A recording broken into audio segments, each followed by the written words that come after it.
Então, pessoal, voltando aqui com a nossa aula de apologética, hoje vamos estar falando sobre o movimento neopentecostais. Lembrando que nós somos pentecostal clássico, nós temos formação teológica tanto na área pentecostal clássico arminiano, mas também na área teologia reformada. Quem não sabe, teologia reformada é a teologia presbiteriana, tá? Nós abraçamos alguns pontos positivos do calvinismo, não todos, claro, né? Mas alguns pontos positivos, e isso não afeta nada a nossa soteriologia, ok? Então, tudo que vai ser dito aqui, pessoal, sobre os neopentecostais, nós rejeitamos tudo, ok? Porque os neopentecostais, ele distorcem muito a palavra de Deus. Eu creio que isso aqui, essa aula vai ser bênção para a sua vida, né? E são pouquíssimos que estão fazendo esse trabalho de apologética hoje em dia. São poucos apologistas que estão aí fazendo esse trabalho. Beleza, pessoal? Então, vamos lá? Bom, tá aí, né, a nossa introdução, né? Show de heresia neopentecostais. Respeitável público, o show já vai começar. Aí está a tenda dos milagres aí, né? Suposto, né? Então, vamos lá para a nossa aula. Beleza, pessoal? Caso eu necessite de tirar esse microfone que está bem aqui, eu pegar ele, talvez eu pegue, né? Seguro ele para ficar bem melhor a nossa aula. Ok, pessoal? Então, vamos lá. Ah, bom, alerta, Mateus 7,15, né? Acautelados com os falsos profetas. Bom, o Senhor Jesus, pessoal, ele deu um grande alerta para a sua igreja, né? Mateus 7,15, ele disse, né? Acautelados com os falsos profetas. Bom, vamos fazer aqui, pessoal, uma pequena cronologia das heresias do movimento, né? Palavra da fé. A gente botou pouquíssimo mesmo a cronologia dele, porque se for falar bastante da cronologia dos neopentecostais ou palavra da fé, tanto faz você falar a palavra movimento palavra da fé ou teologia da prosperidade, neopentecostal, vai dar o mesmo, tá? A heresia é a mesma. Ok, pessoal? Então, colocamos aqui a cronologia das heresias do movimento Palavra da Fé. A, a pergunta que para, né, nesse estudo, é bíblico o movimento Palavra da Fé? Bom, vamos ver e vamos estudar esse movimento aí. Ah, o ensino Palavra da Fé é decididamente antibíblico. Ele não é uma denominação e não tem uma organização ou hierarquia formal. Em vez disso, é um movimento fortemente influenciado por um número de pastores e professores de alto perfil, como Kennedy Reid, Billy Graham, Billy Hinn, Kate Copelete e Paul Joe Shu, né? Que mudou o nome dele, tá certo? Então, ele é influenciado por várias pessoas. Lembrando, quem deu o pontapé inicial da heresia neopentecostal, Palavra da Fé, Teologia da Prosperidade, foi o herege, o falso profeta que morreu, o Kennedy Reid, tá? Até hoje tem os precursores dele aí que produzem o livro dele. A continuidade dele é o herege R.R. Soares. Até hoje, R.R. Soares produz o livro de Kennedy Reid, ok? Nesse estudo, destacaremos 15 abusos neopentecostais que não possuem respaldo bíblico. Para cada um, explicamos que essa igreja ensina e apresentamos a resposta apologética baseado na palavra de Deus. Tudo que vamos fazer aqui, pessoal, vamos dar a resposta apologética, ok? Deixa eu tomar um café aqui, pessoal.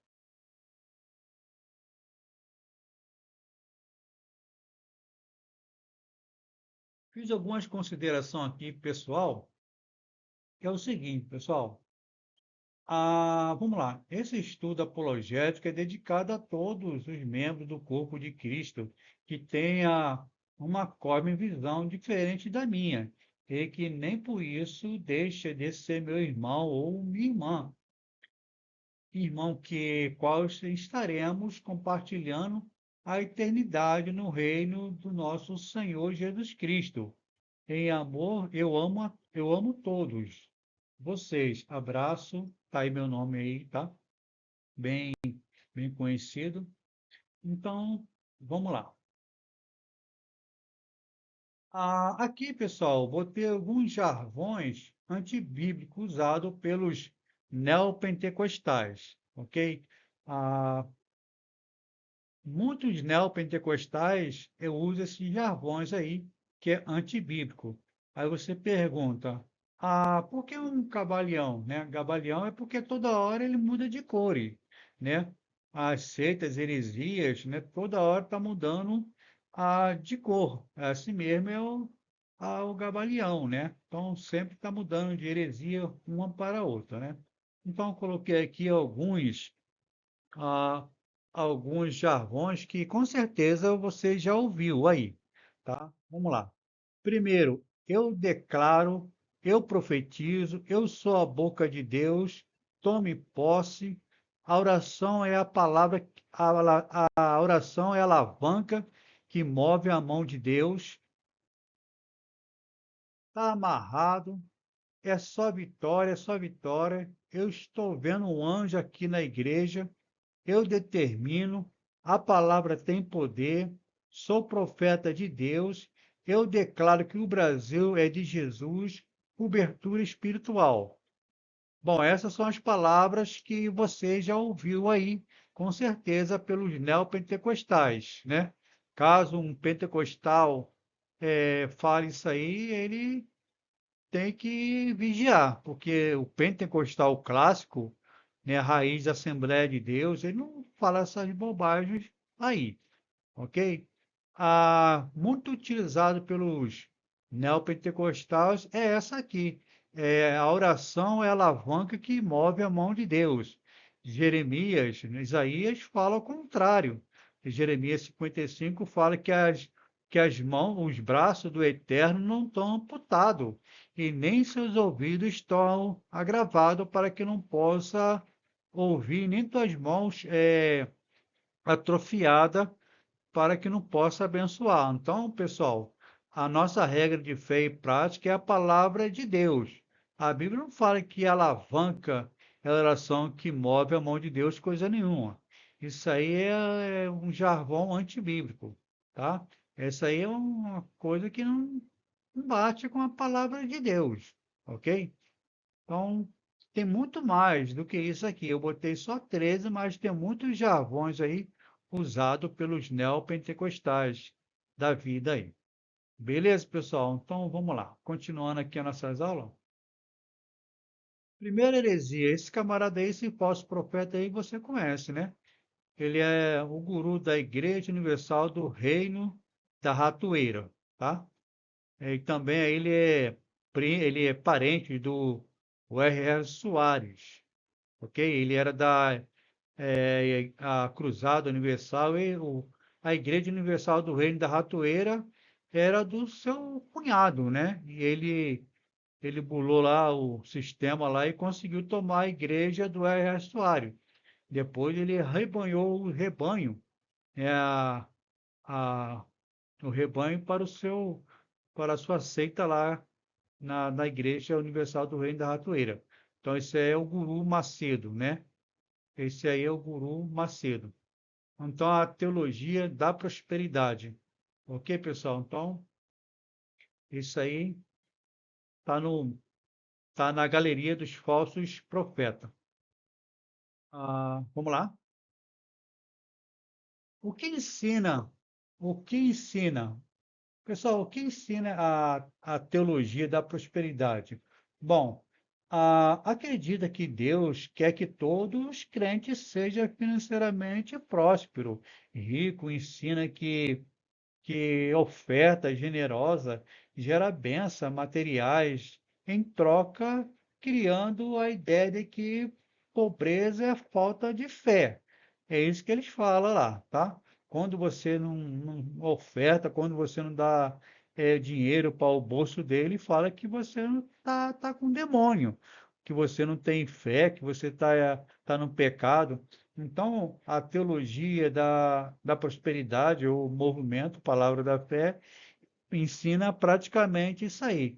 Eles ensinam que a oferta generosa gera bênçãos materiais, em troca, criando a ideia de que pobreza é falta de fé.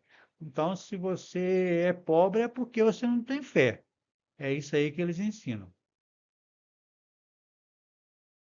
Nossa resposta apologética, pessoal. Bom, a Bíblia ensina que a verdadeira prosperidade é espiritual, não material. Filipenses 4, 4:11. Não vou ler o texto, né, para não ficar uma aula bem enfadonho. O propósito aqui do curso não é esse, tá? Filipenses 4:11.13. O amor do dinheiro é o laço de todos os males. Jesus advertiu contra a acumular o tesouro na terra. Mateus 6:19. Muito melhor é buscar o reino de Deus e a sua justiça, pois Deus acrescenta necessário para nós, né? Mateus 6:25. Lembra lá do jovem rico, né? Chegou perto de Jesus e aí perguntou para Jesus: Senhor, o que eu faço para entrar no reino do céu? Jesus disse: Olha, vai e vende tudo e dê aos pobres.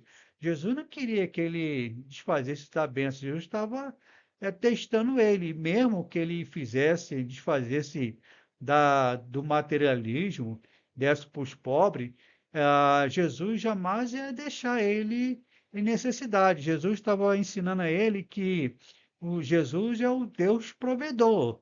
Está lá no Salmo 23 que o Senhor, nosso pastor, em nada terei carência. Então, Jesus estava ensinando a ele que para ele tirar o coração do, do materialismo e colocar seu coração em Deus. É isso que Jesus estava ensinando.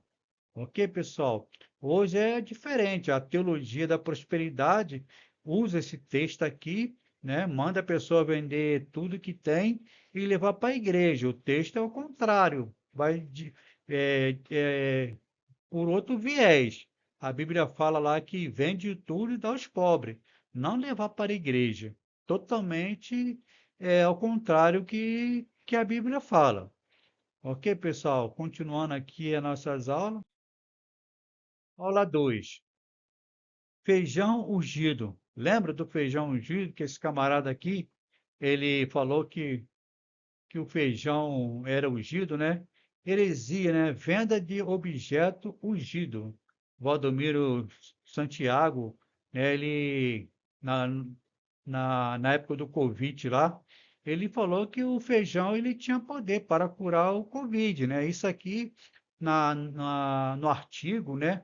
Na Constituição, isso é chamado charlatanismo, né? Ele quase foi preso por causa dessa heresia dele aqui. Ele queria vender o feijão ungido, né? Dizendo que o feijão ele tinha poder para curar a pessoa que estava com Covid, né? Então, ele quase que foi preso por causa dessa heresia dele aqui, tá? Prosseguindo aqui, então, o que ensinam os hereges? Bom, promove venda de índice como óleo, rosa, sal, chaveiro ungido para atrair prosperidade e proteção espiritual, criando uma forma de comércio da fé. É isso que ele ensina, né? Ele vende aí óleo ungido, rosa, sal, chaveiro, ah, até, até sal grosso eles vendem, tá? Abrindo aqui um parente, pessoal, rapidinho. o bem da verdade que nós não precisamos de óleo ungido. Por quê? Porque nós temos o Espírito Santo. O óleo, e apesar que nem óleo ungido é o nome, né? É o óleo da unção. O óleo naquela época era usado como remédio, tá? Era por fim terapêutico, tá? Se você estudar a hermenêutica, se você estudar a origem do óleo, você vai ver que Tiago ali a palavra ungir ali é a palavra grega, né? Éteres, que significa esfregar, tá? Fazer massagem. Não é ungir como as pessoas ungem, não. Então, hoje não precisamos do óleo ungido. Aí você pergunta, então é uma heresia? Não, não é heresia. Você usar o óleo, você usando o óleo ou usando, não usando vai dar o mesmo, tá? Mas hoje nós temos o Espírito Santo. O Espírito Santo veio no lugar do óleo. Então você não tem necessidade de usar óleo. Quem vai curar é Jesus. Se Jesus não curar, o óleo não vai curar. Mas o óleo naquela época era usado como remédio. Lembra lá do bom samaritano, quando o camarada lá ficou doente, lá caiu no chão, ele foi, passou óleo e vinho, né? Porque o óleo ali era remédio, é para fins terapêuticos. É por quê? Então, porque aquilo ali era como se fosse uma aspirina, tá? Então, hoje não precisamos de óleo ungido, coisa nenhuma.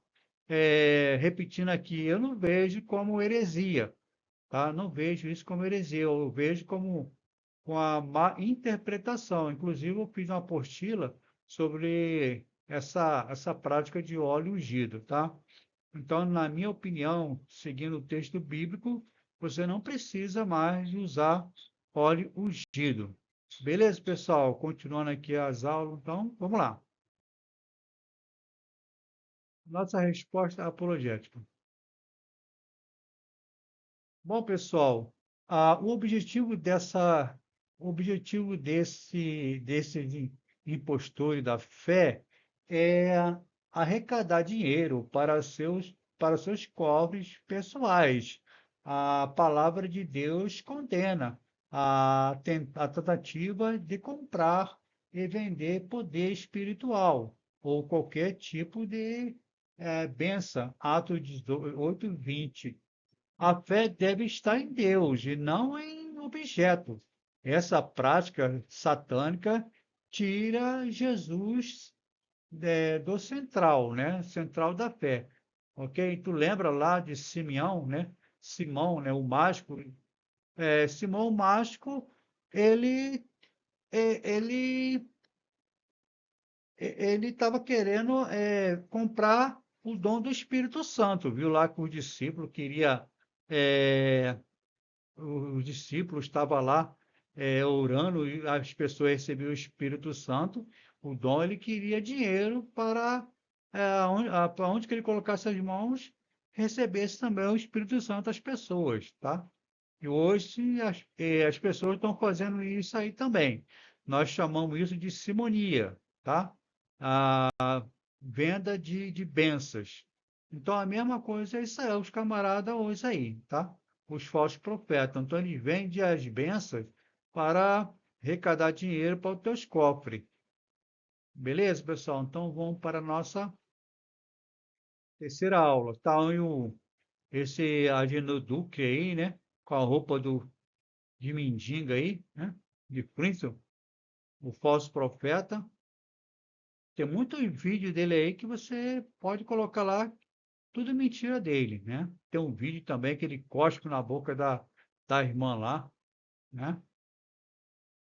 A heresia, terceira heresia, determinação em oração, tá? É que acabamos de falar lá, na nossa fala primária.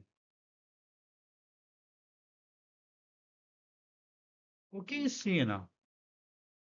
Tá aí, né, a cobra, que é o símbolo das heresias também, né?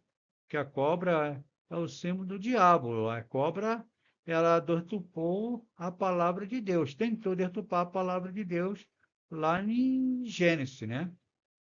Foi usada pelo diabo lá para enganar a mulher. Então, por isso que nós colocamos a serpente aí, tá? Bom, pessoal, diz que o crente pode decretar ou determinar bênçãos sobre sua vida, obrigando Deus a agir conforme a sua vontade. Alguns já chegaram até dizer, irmão, põe Deus contra a parede e reivindique seu direito de filho. Então, pessoal, esses falsos profetas, ele ensina isso aí para os irmãos aí, né? Eu declaro, eu determino, coloca Deus na parede, né? Determina. Irmão, a Bíblia não ensina isso. Jesus disse, né? Pai nosso que está no céu, santificado seja o teu nome. Venha a nós, ao vosso reino, seja feita a tua vontade. Então é a vontade de Deus. Nós temos que reconhecer a soberania do Senhor, tá? A soberania de Deus. Deus, ele é o Senhor e nós somos servos. Ah, passou um carro aqui, irmão. Não estou no meu escritório, né? Estou fora do escritório, né? Mas se você tivesse na faculdade, também você ouve carro, avião, né? Então, irmão, Deus é soberano, né? E nós somos servos, né? Lembra de Paulo lá? Paulo estava com enfermidade, orou 3 vezes, né? E Jesus falou para ele, Paulo, a minha graça te basta, pois o meu poder se aperfeiçoa na fraqueza. Então, tudo tem que ser a vontade de Deus, não a nossa vontade. E a Bíblia também fala, João fala, que as nossas orações têm que ser conforme a vontade do Senhor. Tá bom, pessoal? Então, continuando aqui. Ah, então, pessoal, a oração bíblica é uma súplica, humildade, e não uma imposição a Deus, como está lá em Mateus 6,10. João ensina que devemos pedir segundo a vontade do Senhor. É 1 João 5,14. Em vez de determinar algo a Deus, os crentes precisam dizer se Deus quiser, como Tiago 4,15 ensina, tá? Então, 1 João 5,14 fala, né, que as nossas orações têm que ser segundo a vontade de Deus, não como os profissionais da mentira, da teologia da prosperidade ou movimento Palavra da Fé, estão ensinando aí aos irmãos, determinar, eu declaro, né, coloca Deus na parede, se Deus não me der, eu rasgo a Bíblia.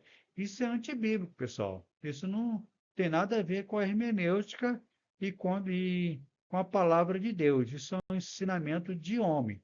Tá ok, pessoal? Continuando aqui, a quarta aula. Cobertura espiritual, né? Cobertura espiritual, a autoridade, né? Muitos falam isso aí, a cobertura espiritual, né? Cobertura. Isso aí não tem nada a ver com a Bíblia, pessoal. Isso aqui o pessoal já conhece. Hernandes, Esteu Fernandes, né? E a mulher a bispa lá também dele lá, apóstolo, né?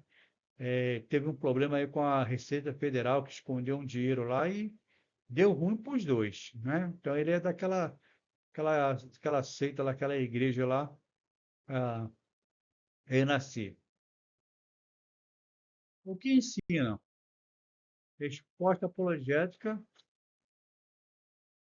Bom, pessoal, a prega que os fiéis precisam de um líder espiritual para protegê-lo espiritualmente, devido à obediência cega a seu apóstolo ou profeta.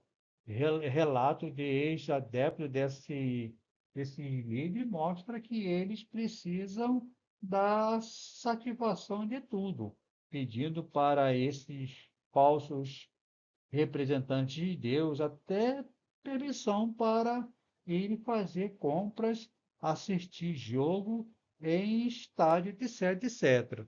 Então, os irmãos precisam até fazer petições a ele para ir no jogo, né, fazer qualquer coisa, tem que pedir permissão a esses camaradas aí. Ah, então, pessoal, eu coloquei lá uma resposta apologética, mas não é resposta apologética, ok? Perdão. A liderança da igreja, na igreja deve ser baseada no que a Bíblia ensina. Aqui está a nossa resposta apologética, ok, pessoal? A liderança na igreja deve ser baseada no que a Bíblia ensina, no serviço e não no domínio sobre os fiéis. 1 Pedro 5, 2, 3. Jesus ensinou que entre nós não pode haver domínio como há entre as nações, mas que os líderes devem ser humildes. Lucas 22:25, tá? Então, a Bíblia ensina isso, tá? A Bíblia ensina que a liderança na igreja deve ser baseada no que a Bíblia ensina, no serviço e não no domínio sobre os fiéis. Ok, pessoal? Lembrando que esse pessoal aí também tem aquela tal de G12, né? G12, onde que tem as pessoas lá do tal do encontro lá, né? Que a pessoa, né, cai lá pelo Espírito de Deus, diz que é o Espírito de Deus, não é? O camarada vem com um chifre de carneiro lá, que sai tocando, outro vestido de judeu lá, manda a pessoa escrever o nome, jogar na fogueira, confessar os pecados, etc. Aí a pessoa, para mim pegar, e pergunta: vem cá, você já participou de algum encontro? Já fui sim. Aí eles quebram a cara, pessoal, que eu já fui nesse encontro aí, eu sei muito bem o que eu estou falando, né? Como pesquisador, como apologista, eu fui lá, né? E participei disso tudo, né? Lá a pessoa fica em silêncio, né? Então eles quebram a cara comigo, porque eu fui nesse encontro sim, no encontro do G12, tá? Muito bem, voltando aqui para as aulas de apologética, a heresia 5. Botei duas vezes heresia aqui, pessoal, mas não tem nada não, né? A heresia, exorcismo, é, aqui está o exorcismo, né? Teatralizado, está aqui, né? A Igreja Universal do Reino da Ratoeira, ela tem o prazer de expor a pessoa lá, de joelho lá, né? Para fazer o tal de exibicionismo. Ok, pessoal? Eu acho que isso aqui é errado, né? E não era para botar a pessoa lá, em frente à televisão lá, de joelho, de quatro lá. Isso é um erro. Eu acho que os direitos humanos tinha que ver isso aí, né? Então vamos lá. Bom, o que ensina? Alguns cultos neopentecostais fazem sessão pública de exorcismo, onde demônio supostamente manifesta-se de forma teatral, expondo, humilhando as pessoas, usando até o microfone da igreja para incrementá-los, o show gospel. Então, eles botam lá a pessoa lá para os supostos demônios lá para falar lá no microfone. Isso é um erro crasso, pessoal. Jesus nunca ensinou, né, a esse tipo de doutrina, né? Isso aqui é uma heresia pura, tá ok, pessoal? Expor a pessoa lá na frente lá, Jesus nunca humilhou a ninguém. Então vamos lá. A nossa resposta apologética. Jesus, o apóstolo, expulsava demônio com autoridade e discrição. Tá? Não vou ler o texto todo, tá, pessoal? Depois você para aí e confere o texto. Ah, Jesus e os apóstolos expulsavam os demônios com autoridade, Mateus 1:25. Hoje o espetáculo não glorifica a Deus, mas promove o sensacionalismo, os falsos profetas que assim age, na verdade, não estão expulsando o demônio, mas induzindo pessoas é, a acreditarem a estar endemoniada, tá? Então, o Jesus, o apóstolo, expulsava demônio, não fazia o que o exibicionismo, tá? Eles precisavam fazer isso, porque a seita deles não. Eles precisam fazer isso, perdão aqui na leitura, né? Eles precisam fazer isso, porque a seita deles não vive, não cresce sem a presença do tinhoso, do diabo, capetinha, etc, etc. Deles, deles. Isso é hilário, pessoal, tá? Isso é hilário. Então, eles dão muita ênfase ao diabo, ok, pessoal? A heresia 8, heresia 6, né? A heresia 6. O que ensina? Esse aqui é o outro falso profeta da igreja Sara Nossa Terra, tá? É o outro falso profeta que mexe também com aquele tal de G12, tá? Já falei até que fui já, como pesquisador, já fui nesse tal de G12. Ok, pessoal? Vamos lá, pessoal. Ensina que os cristãos ainda sofrem maldição hereditária e precisa de rituais especiais para ser liberto das consequências espirituais dos pecados de seus antepassados. Nossa resposta. Então, pessoal, a nossa resposta. Um cristão que prega tal coisa não aprende nada sobre a suficiência do sacrifício de Jesus e, e sua aplicabilidade em Cristo. Todo crente é nova criatura e livre de qualquer maldição, segundo Coríntios, né, 5,17 diz, né? Aquele que está em Cristo, nova criatura é. Então, pessoal, esse negócio de maldição hereditária não existe, tá? Isso é heresia, porque a Bíblia fala, aquele que está em Cristo, nova criatura é. Se você nasceu de novo pela palavra do Espírito, da palavra do Espírito Santo, né? Foi regenerado, então não tem esse negócio de maldição hereditária. Isso aí é coisa de herege, ok? Continuando aqui. Então, pessoal, lá em Romanos 8:1, Jesus se fez maldição em nosso lugar. Gálatas 3:13, Deus trata cada pessoa individualmente. Ezequiel 18:20, o texto bíblico é argumentado, usado para provar haver maldição hereditária. São todos sem exceção, tá? Então, ele usa muito o texto, né? Fora do seu contexto, fora da sua hermenêutica, fora da sua exegese, para argumentar as suas heresias. Aí o irmão pergunta o que é hermenêutica, o que é exegese. Então, hermenêutica, irmão, é a ciência de interpretar o texto, tá? É de dentro para fora, tá? Agora, também existe também a exegese. A exegese é de fora para dentro.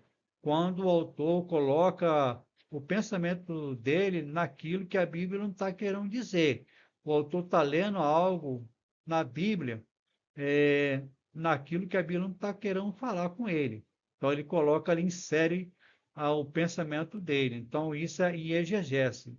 Ok, pessoal? Então, a hermenêutica, a exegese, é a ciência de interpretação do texto. Ok? Então, continuando aqui, então, as aulas. Então, pessoal, vamos lá. Resultado de má interpretação bíblica é uma boa parte deles trata-se de castigo dado por Deus a descendente, a descendência, perdão, aqui na leitura, né? A descendência de pecadores, maldição está, que não pode ser quebrada por serem decretos divinos, mas o mais terríveis não é isso, e sim as exceções espirituais pelas quais pessoas são obrigadas a passar para quebrar a maldição hereditária, tá? Infelizmente, eu tenho que ler o texto, né? Porque se é uma aula de apologética, eu tenho que ler o texto para os irmãos. Ok, pessoal? Então, vamos lá. Então, pessoal, aqui está de novo, né? Continuando. Incluindo passar óleo em parte íntima do corpo, ou seja, o som de genitália para expulsar demônio, que faz várias pessoas terem problema com imoralidade sexual na família, ou então chacoalha com força a cabeça da pessoa, até que os demônios saiam e outras patifarias religiosas, tá? Eu me lembro muito bem que eu fui convidado para assistir um círculo de oração, o camarada colocou a mão na minha cabeça e me empurrou, empurrou, empurrou, e jogou no chão, mas eu não caí endemoniado. Eu caí porque ele me empurrou mesmo, né? Mas depois eu reclamei com a irmã lá que me levou lá. ah, eu falei para ela, ó, o cara me empurrou e me forçou minha cabeça e me jogou no chão à força, né? Então ele me empurrou com força lá e me jogou no chão, mas eu não caí endemoniado coisa nenhuma. Eu reclamei com a irmã lá, a que me levou, tá? Então ele faz isso aí. Continuando aqui, por fim, a doutrina moderna de maldição hereditária foi popularizada por movimentos neopentecostais a partir do século XX, tá? Continuando. Autores, pregadores começaram a ensinar que os crentes precisavam de rituais específicos para, abre aspas aqui, um parente, né? Quebra, quebrar essa maldições todinha do Espírito Santo.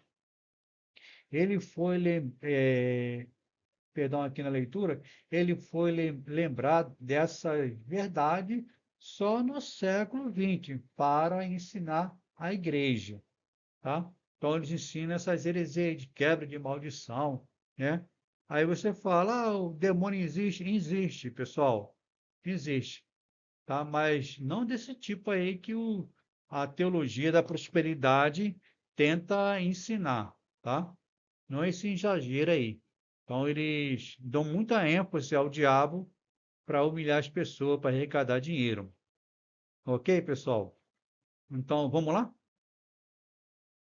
Heresia 7. O que ensina? Esse aí você já conhece, né? O cunhado do Guru Macedo, R.A. Soares, né? Da Igreja Internacional da Graça, né? Porque de graça não tem nada, não. Deixa eu tomar meu café aqui, pessoal.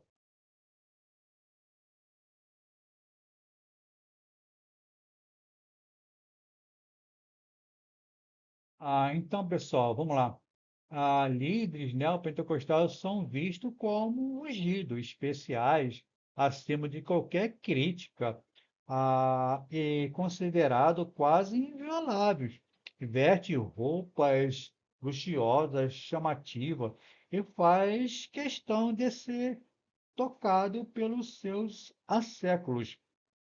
Chega até mesmo a praguejar contra os que os repreende, biblicamente, profetizando até mesmo a morte dos seus opositores. Eu lembro do Adenotruc, né, o falso profeta aí da seita Plenitude, que ele amaldiçoou lá o irmão lá, que não concordou com a heresia dele, né? Pode botar no Google lá, você vai ver lá no YouTube, lá, o YouTube, que você vai ver ele praguejando o irmão, né? Ah, continuando aqui, pessoal. E ninguém morre, porque são falsos profetas.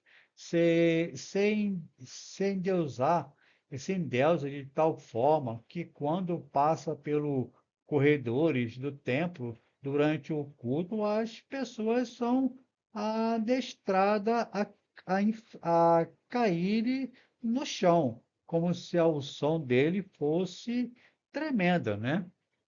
É que eu falei para os irmãos aí. Aliás, tem um vídeo aí no nosso canal sobre o cair do Espírito. Será que o Espírito Santo realmente derruba uma pessoa? Então, pessoal, como eu falei para os irmãos, eu já participei desse encontro aí do G12. Lá as pessoas caem no chão, lá é, na carne, lá diz que é o Espírito Santo, mas não é o Espírito Santo coisa nenhuma. O Espírito Santo ele levanta o homem e não cai. E não precisa a pessoa botar a mão para ninguém cair, né? Quando a pessoa caía no tempo bíblico, eles caíam pela presença de Deus, não com a mão colocada na cabeça, a pessoa empurrando e atrás tem um pano azul, pano preto, né, desse tipo aí, né? Então, os homens de Deus caíam em oração, né, prosquenel, adoração, né? É isso que o texto fala, não é cair bobeira, como as pessoas querem aí. Ok, pessoal? Bom, vamos lá. Então, pessoal, voltando aqui para a nossa aula, nossa resposta, só Cristo é digno de exaltação. Colossenses 1:18. Nenhum líder está acima do julgamento bíblico e deve ser exemplo de humildade. Mateus 23:8-12. A Bíblia ensina que todos os crentes são ungidos por Deus e que não há líder espiritual acima da crítica ou a ou correção. O verdadeiro pastor deve ser humilde e servo, não um ditador ou um celebre ou celebridade. Não vou ler o texto, tá, pessoal? Depois você para o vídeo e confira aí, tá? Ah, deixa eu dar uma lida mais aqui dar uma, um melhoramento aqui nessa leitura, né?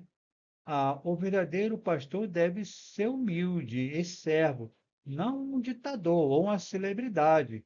Quanto à otestação em busca por honra humana, Jesus advertiu contra os falsos, os fariseus, que amavam os primeiros lugares e os aplausos dos homens. Mateus 23:7.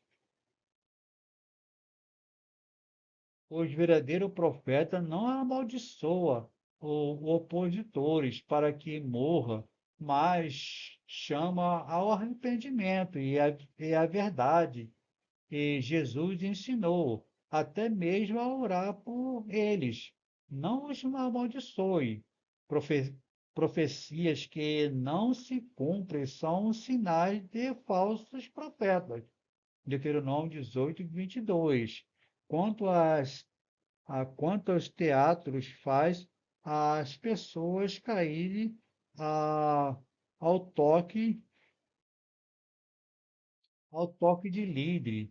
Isso não tem base bíblica. O poder do Espírito Santo conduz à edificação em ordem, e não ao exibicionismo. 1 Coríntios 14:2.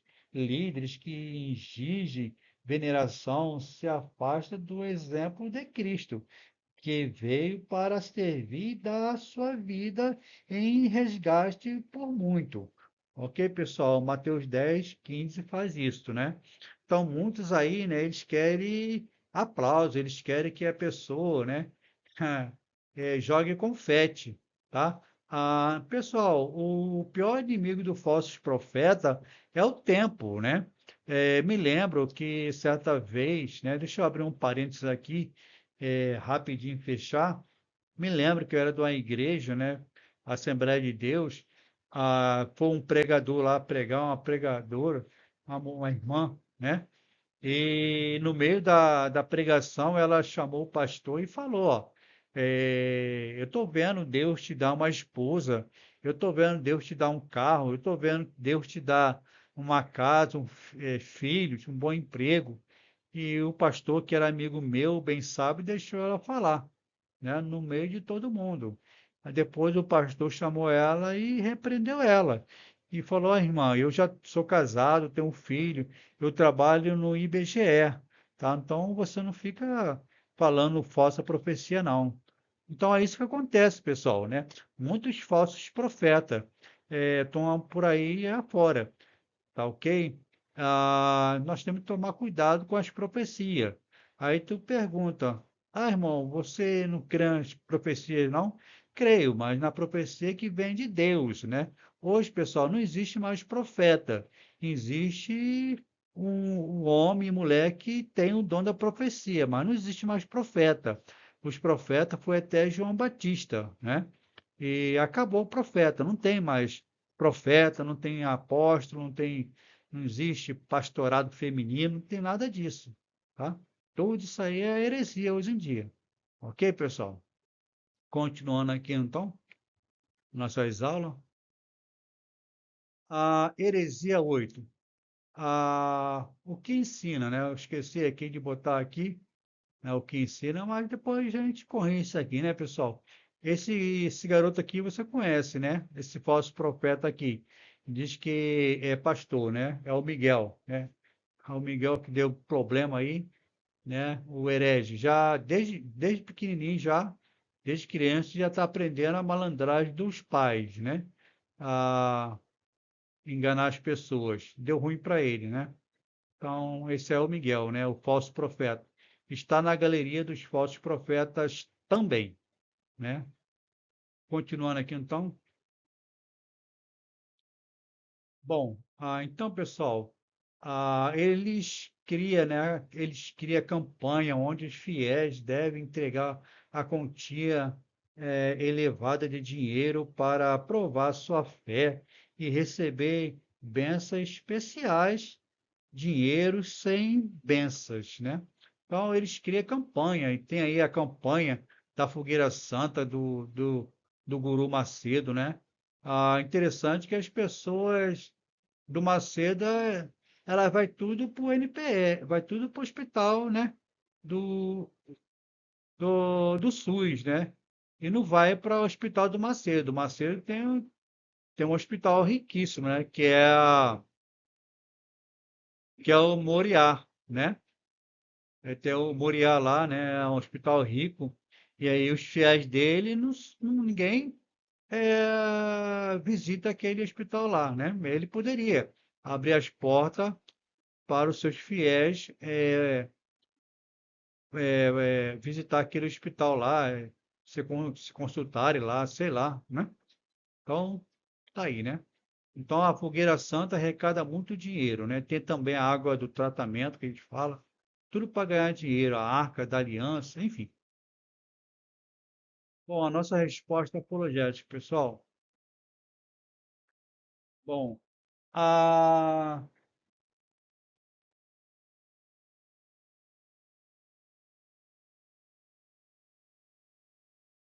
então, pessoal, a Bíblia nunca ensina que devemos pagar para receber bênção de Deus. A salvação, a salvação é a resposta à oração. A salvação é a resposta da oração. Os milagres são dádiva gratuita da graça divina, conforme está lá em Efésios 2,9. A, a prática de exigir grande quantidade para é, provar a fé ou garantir bênçãos, não tem respaldo bíblico. Esse semelhante à tentativa de Simão, né? O mago, que tentou comprar o dom de Deus e foi severamente repreendido pelo Pedro, né? Atos 8.18-20, que eu falei na fala primária, né? Simeão tentou comprar o dom de Deus lá com dinheiro, né? E Pedro repreendeu ele lá, tá? Então hoje não é diferente. Os falsos profetas estão vendendo bênção aí para as pessoas.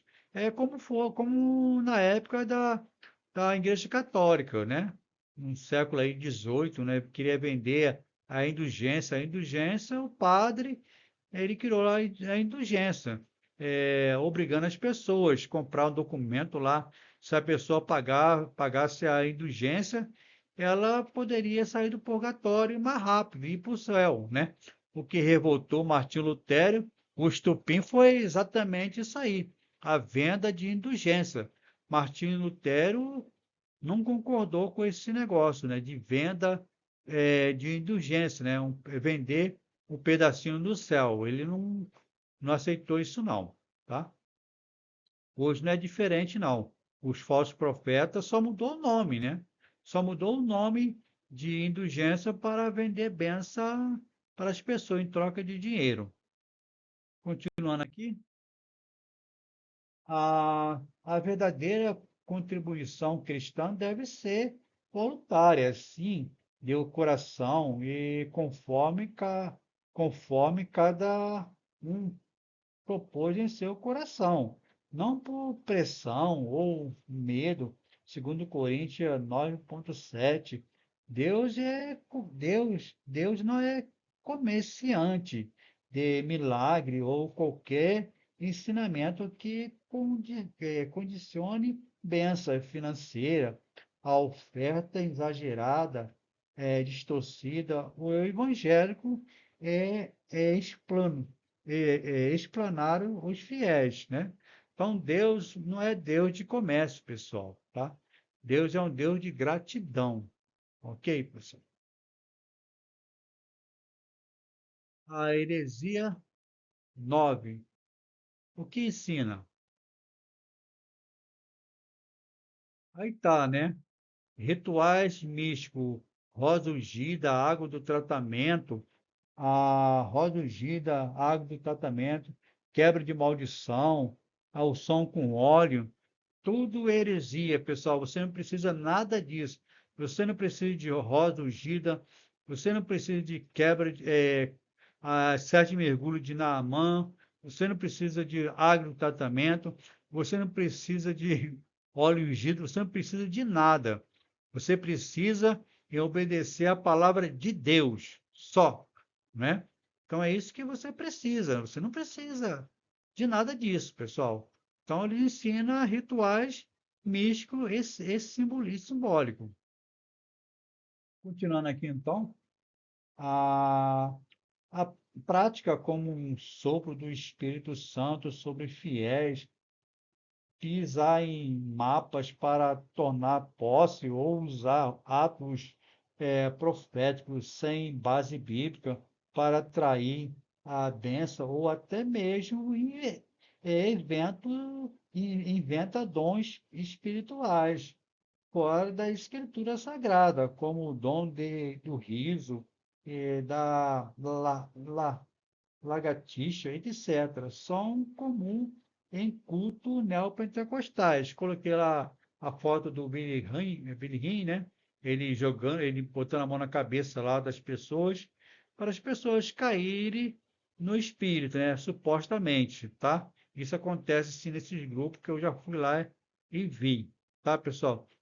Aí a pessoa colocar a mão lá, o pastor, para pessoas caírem. Isso é uma heresia, não é, é antibíblico. Então, eu botei lá uma foto do Billy Graham, tá? Para os irmãos ter uma ideia como é que funciona essa heresia aí. Resposta apologética. A, a Bíblia não respalda essas práticas místicas, exageradas. O verdadeiro mover do Espírito Santo sempre está alinhado com a Escritura e tem o propósito de glorificar Cristo edificar a igreja e conduzir os crentes à santidade. João 16,13 e 14. Então é isso, pessoal. A Bíblia não responde a essas práticas místicas e exageradas. O verdadeiro mover do Espírito Santo sempre está alinhado com a Escritura e tem o propósito de glorificar Cristo, edificar a igreja e conduzir os crentes à santidade. Beleza, pessoal? Mas quando a Bíblia fala o seguinte, pessoal, mas quando o Espírito da verdade vier, ele nos guiará a toda a verdade, não falará de si mesmo, falará apenas o que ouve, ele anunciará o que está por vir. João 14, né? Ele glorificará porque receberá do que é meu e tornará conhecido a vocês. Então, a palavra de Deus é que bate o martelo e lavra a sentença. Jesus e os apóstolos nunca ensinaram que o sopro, pisada em mapa ou atos proféticos, perdão, pessoal, atos proféticos, aqui está muito frio, né? Atos proféticos antibitrário garante bênçãos. Aliás, nessa questão de soprar o Espírito Santo, só Jesus pode fazer isso, pois ele quem envia o Espírito Santo da parte do Pai, e não criança na fé. Então, pessoal, esse negócio de mapa, ato profético, está fora da palavra de Deus, tá? Você não precisa de mapa espiritual, você não precisa de atos proféticos, você não precisa de nada. Você precisa ter um encontro com Jesus, ok? Então, esse negócio de mapa para você tomar posse é tudo heresia. Continuando aqui, então. Essas práticas mais se parecem com a superstição perdão, aqui na leitura, essas práticas mais se parecem com a superstição e manipulação emocional do que com a verdadeira fé cristã. Quanto a novos dons, como o riso incontrolado ou comportamento moléstico, nada disso aparece na Bíblia como fruto do Espírito que se manifesta em domínio próprio ou ordem, conforme em Gálatas 5,22. Ok? Então não tem esse negócio de riso, riso do espírito, cair no espírito, nada disso tem apoio teológico e basamento apologético. Então, pessoal, vamos lá.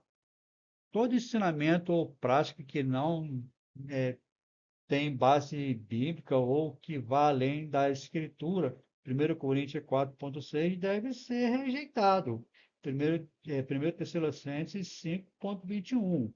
Pois o verdadeiro cristianismo não se apoia em modismo espirituais, mas na palavra, a palavra firme e imutável de Deus. Então, pessoal, esse modismo, essas heresias, tá? Isso aí são ventos de doutrina que Paulo nos ensinou, né? Isso aí não tem nenhum respaldo bíblico, teológico e apologético. Ok, pessoal? E deve ser rejeitado. Continuando aqui então, pessoal, nossas aulas, prosseguindo. A heresia 10. Esse aí você já conhece, né? O pastor Sila Malafaia. De pastor, né? Um homem que levava as coisas a sério. Ah, ele tinha uma boa conduta teológica, virou um herege. Eu gostava muito dele, mas agora ele virou um herege, né? A igreja dele de preto, telão, né? Até lá, eu fui na igreja dele, né? A igreja dele é preta agora. Lá dentro tem telão, tem jogo de luz, né? As pessoas mudou tudo, mudou. de pentecostal clássico, ele virou neopentecostais. É só o sogro dele, né, morrer que ele acabou com a igreja, né? Hoje, uma igreja séria, pentecostal clássico, não chama ele para pregar, não. Eu duvido, né? Então, Silas Malafaia, de um pastor sério, virou uma herege. A igreja dele aceita? Não. Não é aceita, mas contém heresia. Tenho um amigo lá, né, respeito o meu amigo, né? Não tem nada a ver, né? A amizade é amizade.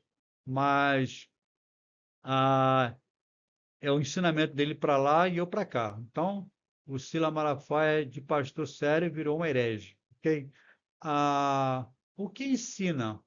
Falsa promessa, é, falsa, falsa promessa de humanidade espiritual, né?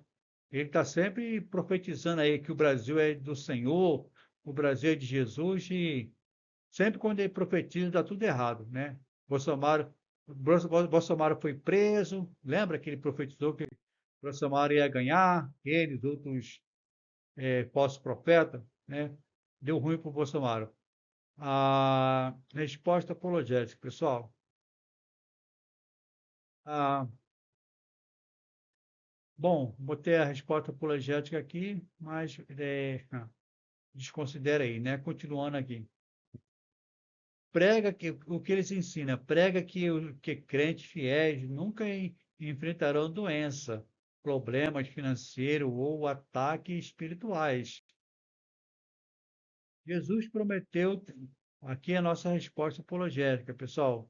Jesus prometeu tribulações para seus seguidores. João 16, 33. Paulo enfrentou dificuldade, segundo Coríntios 2,10, mostrando que a fé não impede de, o desafio, desafios, mas nós nos fortalece. Então, Paulo, como foi dito, né, na minha fala primária ali, Paulo ele sofreu, padeceu, né?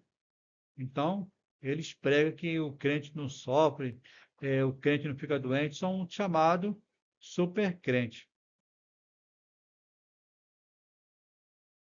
Paulo em 1 Tessalonicenses 5:23 exorta Timóteo a usar um pouco de vinho em razão de seu enfraquecimento, caso da doença.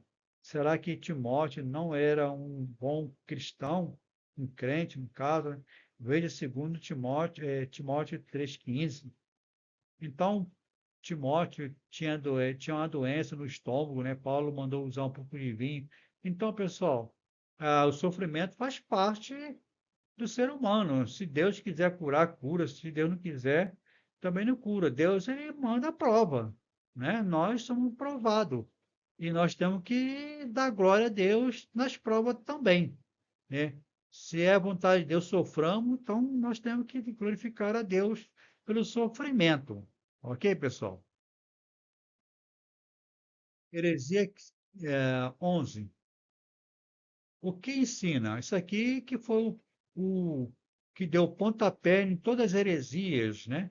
É o Kennedy Reid, tá? Ele morreu, esse falso profeta, mas as heresias contaminantes dele ficou aí, né? Impregnado no R.R. Soares e em outras pessoas também. Muito pentecostal clássico, eles saíram da pentecostal clássico e abraçaram o neopentecostais, né?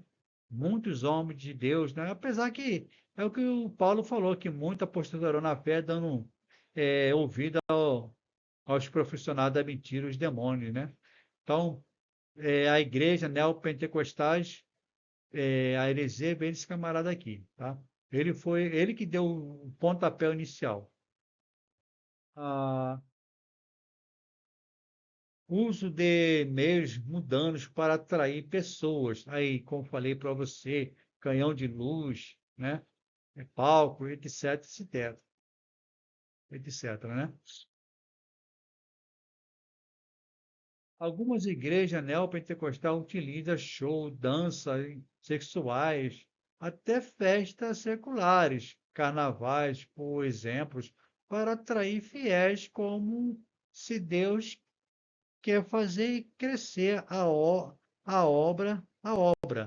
Precisa desses recursos, né? O ensino de que a obra de Deus precisa de recurso mudando, como show, danças sexuais e festas seculares, é uma distorção dos princípios bíblicos. A Bíblia nos ensina claramente que a verdadeira adoração deve ser centrada em Deus, em sua palavra e não em atração humana ou elementos carnais. João 4:24, o apóstolo Paulo, em 1 Coríntios 1:21, afirma que a palavra da cruz é loucura para os que perecem, mas para nós que somos salvos é o poder de Deus. A obra de Deus não depende de métodos mundanos ou de entretenimento para atrair pessoas, mas do poder do Evangelho e da verdadeira transform... verdade transformadoras que ele traz. Romanos 1:16. Além disso, 1 Coríntios 6:17, somos instruídos, abre aspas, sair do meio deles e nós separar, referindo-se ao pecado e às práticas do mundo. A igreja não deve se conformar com os padrões do mundo, mas sim um reflexo da santidade de Deus. 1 Pedro 1:15-16. As buscam, perdão, aqui na leitura, ao buscar a maneira de atrair fiéis por meios seculares, e essas práticas muitas vezes comprometem a mensagem do evangélico em distração do verdadeiro propósito da igreja, glorificar a Deus e edificar o corpo de Cristo. O crescimento da igreja vem pelo poder do Espírito Santo, pela pregação fiel da palavra e pela vivência autêntica de uma vida cristã. Atos 2, 42 e 47 e 1 Coríntios. Deus usa, aqui, né? Deus usa meios espirituais, como a oração, discipulado e comunhão genuína para fazer crescer a sua obra, dependendo de recurso, fazendo crescer sua obra, dependendo de recursos mudanos, a igreja corre o risco de distorcer sua missão e perder o foco naquilo que é verdadeiramente essencial para o reino de Deus. Então, Deus não precisa de recurso mudando. A heresia 12.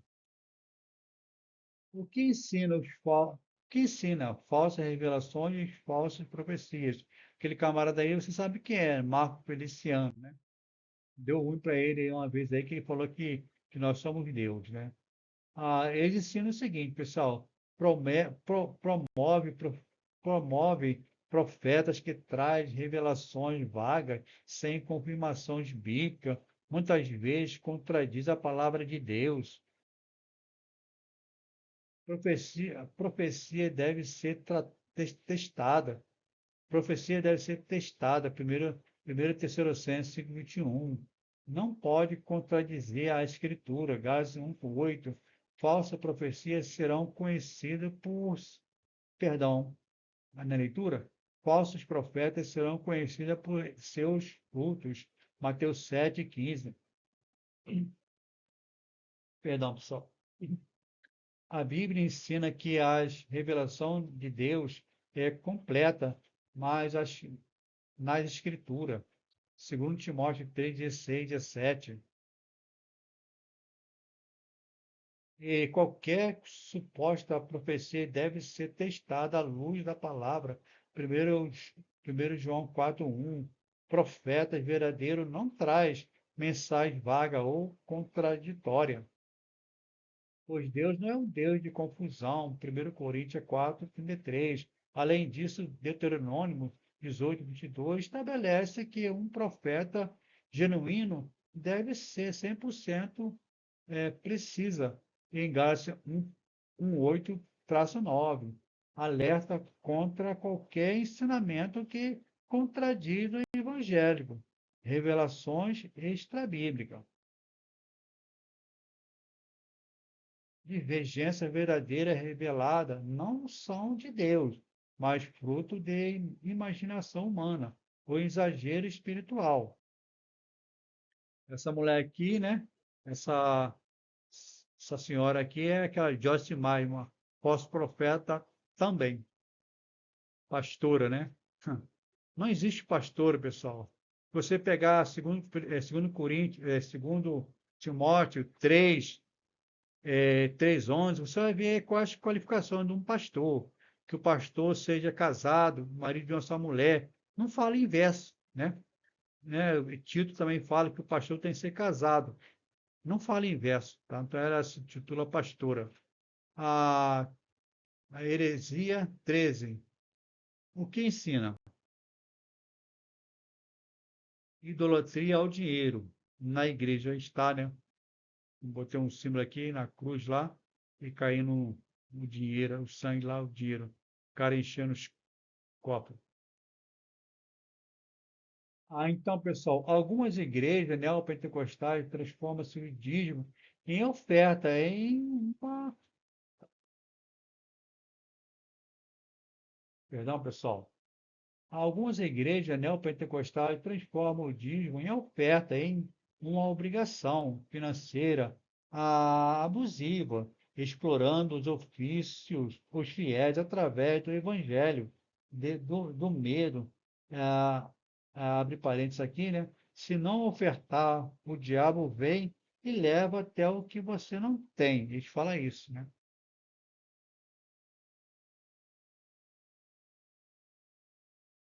Na fé cristã, nada é obrigado, tudo deve ser feito por amor, a obra de Deus, pois Deus é amor. 1 Coríntios 4:8, as avarezas, a idolatria, Colossenses 3:5. E líderes deve ser o modelo de simplicidade, não de luxo. 1 Timóteo 6:9-11. A Bíblia ensina sobre o dízimo e oferta como um ato voluntário de gratidão e fé, não como uma obrigação imposta pelo medo. Em 2 Coríntios 9:7 está escrito: cada um dê o conforme determinou em seu coração, não com peso ou por obrigação, pois Deus ama os que dá com alegria. Isso mostra que a contribuição deve ser espontânea e motivada pelo amor a Deus e não por ameaça ou manipulação. O uso do medo para arrecadar dinheiro é uma distorção do verdadeiro ensino bíblico. Jesus e os apóstolos nunca impuseram o dízimo como meio de salvação ou proteção contra o mal. Em vez disso, a Bíblia adverte contra líderes que exploram os fiéis para ganho pessoal, segundo Pedro 2:1 e 3. Portanto, qualquer ensinamento que transforma a oferta em uma taxa obrigatória ou faz promessa de bênçãos materiais em troca de dinheiro está em desacordo com a palavra de Deus. Heresia 14. O que ensina? Show de línguas estranhas sem interpretação. Então, pessoal, vamos lá. Encoraja todos os fiéis a falarem em línguas simultaneamente, sem interpretação, como sinal de obrigatório de presença do Espírito Santo. E pior, algumas seitas pentecostais ainda prega que se a pessoa não é batizada com o Espírito Santo e, consequentemente, falar em línguas, ela não pode ser pastor.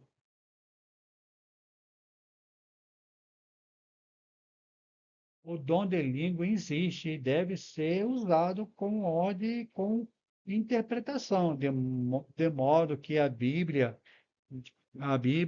quer dizer. Se não a interprete, fique calado. 1 Coríntios 4, 27, 28. Nem todos os crentes falam em línguas. Eu creio assim. Por isso, na lista de qualificações de um pastor, 1 Timóteo 3, 1, 7, não existe que ele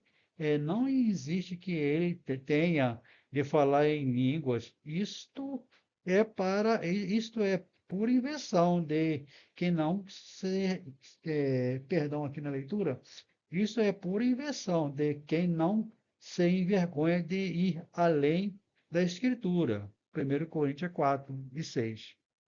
Então, pessoal, eu como pentecostal clássico, eu creio que não existe somente uma evidência de pessoas ser cheias do Espírito Santo. Falar em língua, para mim, não é a única evidência. Existem várias evidências. A minha esposa, por exemplo, ela é batizada do Espírito Santo. Ela não fala em língua. O presbiteriano é batizado do Espírito Santo. Por quê? Porque quando a Bíblia fala que quando vem a palavra da verdade, nós somos batizados com o Espírito Santo na hora. Não existe esse negócio de dois batismos, não, pessoal, né? Respeito a opinião de meus irmãos pentecostal clássico, tá? Mas não existe dois batismos do Espírito Santo. Existe um batismo, como quando nós somos batizados pelo Espírito Santo, já vem a bênção completa, poder e língua, tudo, né? E se a pessoa não falar em língua, é porque Deus não deu a ela, né? Ela não é obrigada a falar em língua, coisa nenhuma, tá ok? Ah, eu sou batizado, não é toda hora que eu falo em língua, ok, pessoal? Então, é só para deixar claro aqui. Ah, já estamos no final, né? Heresia. Quem ensina? Esse aqui é o Mike Modoc, né? Esse aqui é um amigão do Sila Malafaia, esse aqui é um herege, né? Um homem cheio de dinheiro. Apesar que a Nova Vida também lê muito livro do Mike Modoc, né? A Nova Vida é neopentecostais. Então, pessoal, vamos lá. O que ensina? Afirma que existem chaves espirituais divinos que ou segredo quanto aplicados garante sucesso imediato na vida pessoal ou financeira. Alguns exemplos dessa suposta chave são. Então ele fala a chave da vitória. Vou ter uma chave aqui por causa disso, né? A chave da vitória. Quem vende muito isso aqui é a Universal do Reino da Ratoeira, né? Outros neopentecostais também, né? Chave da casa. Primeiro, chave da palavra profética.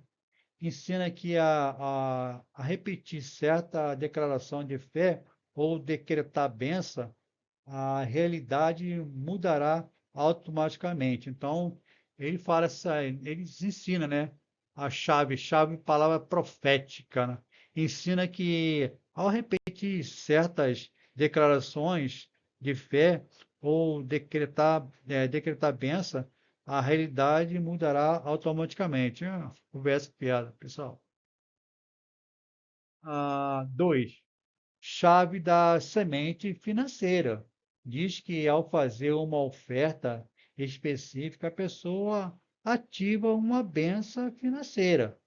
É a segunda mentira deles. Terceiro, chave de jejum estratégico. Ah, Propõe que certo jejum feito de maneira específica, resposta imediata. Quarta chave. chave de oração específica ensina que certa palavra ou formato de orações tem mais poder do que outro.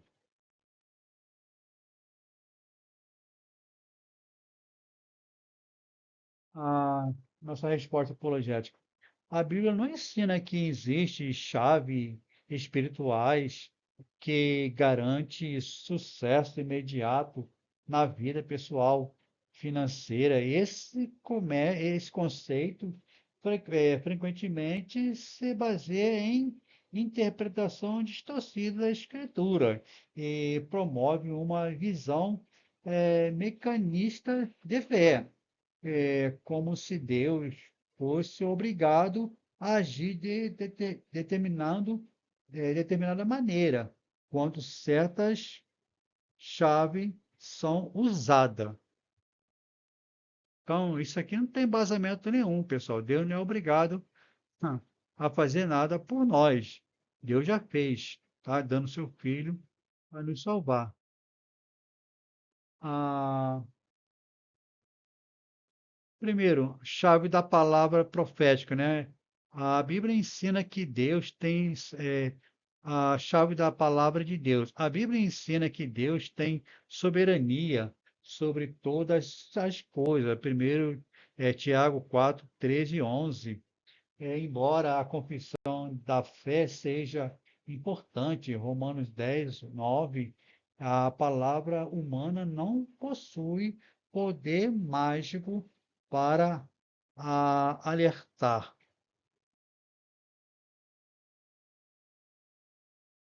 A, vamos lá? Trinidade. Jesus nos ensinou a confiar em Deus, não a decretar mudança por conta própria. Jesus ensinou que nós temos que confiar em Deus, pessoal. 2. Chave da semente financeira. O ensino bíblico sobre oferta e dízimo enfatiza a generalidade, a fidelidade, não um sistema de ativação de bênção. 1 Coríntios 9, 7. Deus não é comerciante para trocar dinheiro por propriedade. Atos 8.20. O verdadeiro tesouro do cristão está no céu e não em riqueza terrestre, conforme está lá em Mateus 6, 19 e 21. 3. Chave de jejum estratégico. O jejum bíblico não é uma técnica para forçar Deus a agir, mas uma forma de buscar intimidade com Ele em humildade. Mateus 6, 16.18.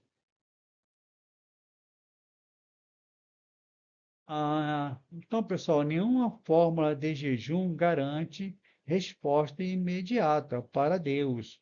Responde conforme a sua vontade no tempo. Então, pessoal, a gente botou o inverso aí, totalmente inverso a, a nossa, a nossa posição. 4. Chave de oração específica. Embora Jesus tenha ensinado sobre a persistência na oração, ele também adverte contra a repetição em vão, métodos que tenta manipular Deus. Mateus 6, 7 e 8. O que move a oração é a fé. A fé genuína e a submissão à vontade de Deus. A vida cristã não se baseia em segredo, ou culto, ou fórmula mágica, mas na confissão no Senhor, na obediência à Sua palavra e na comunhão com Ele. Nossa conclusão, pessoal. Diante dos abusos neopentecostais analisado, fica evidente a necessidade de discernirmos a fidelidade às Escrituras. O Evangelho de Cristo não se fundamenta na prática mística. Então, pessoal, você percebeu que a gente botou o inverso, né? Como funciona é a chave, né? A chave da bênção de Deus, né? É totalmente ao contrário ao ensinamento do neopentecostalismo. Tá bom, pessoal? Espero que os irmãos aí, né, tenham gostado da aula, né? Caso os irmãos queiram o PDF, só deixa aí no comentário aí, que a gente manda gratuitamente, sem valor nenhum, tá bom? Então, toma cuidado aí com os neopentecostais, né? As heresias que eles pregam. E nós amamos os neopentecostais, só não concordamos com as práticas que eles pregam, tá ok? Eles são nossos irmãos, sim, qual a gente vai viver juntamente no céu, né? Então, que Deus nos abençoe e que Ele nos livre de todas as heresias. Fiquem todos com Deus.